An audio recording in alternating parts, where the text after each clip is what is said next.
So ngayon buksan natin itong drone natin na na-order natin sa TikTok.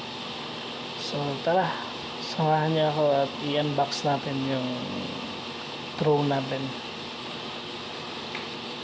And so ito yung first time ko pa tong gumamit ng drone, na nabili ko to sa halagang 500 pesos. So mura lang. Ewan ko lang kung legit ba to. So try natin buksan. And maganda siya kasi aside sa bubble wrap, meron din siyang box nakalagay sa box. So sulit talaga yung, matibay talaga yung nila, packaging. Yan. So buksan na natin yung ating GI Mini Pro. Ayan. Mura lang to kasi yan. So meron siyang charger, saka yung support sa sa wings, saka nakalagay na rin doon yung kanyang Phillips screw. So yan, tingnan natin yan, binuksan na natin yung wings ng drone natin. So sa tingin ko mukhang maganda naman siya, and mas sulit yung magaan lang siya yung drone natin, sobrang gaan lang. Yan, meron siyang 3 battery na free. Yan. Then dito yung remote control niya. Tapos yan, subukan natin yan ngayon kung gagana ba talaga tong drone na to. Sa tingin ko na-calibrate na nito.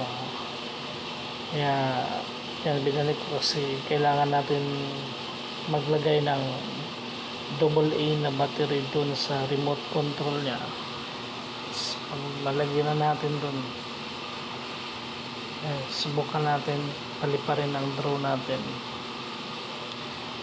Yan. So nakabili na ako ng ng AA doon sa may Hiana Trading sa halagang 16 pesos yung 4 na piraso na. Kaya ngayon lalagay natin siya sa remote control. Yan. Tapos nito subukan natin paliparin yung drone na po. Ito yung kauna-unahan natin na drone na nabili natin sa TikTok shop. Matigas yata yung baterya. Ang kagandahan dito kasi meron siyang free na battery na 3, bali 3 lahat.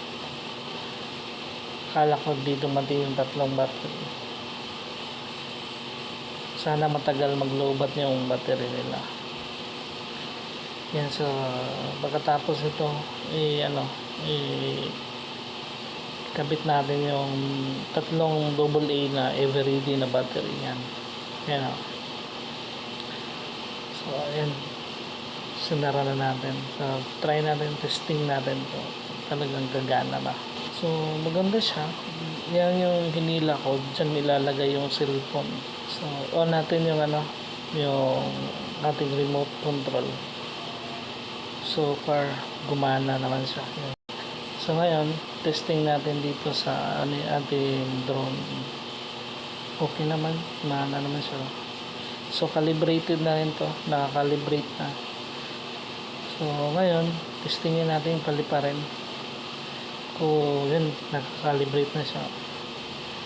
Basta nag-standby yung kanyang ilaw, ibig sabihin yun, nakakalibrate na.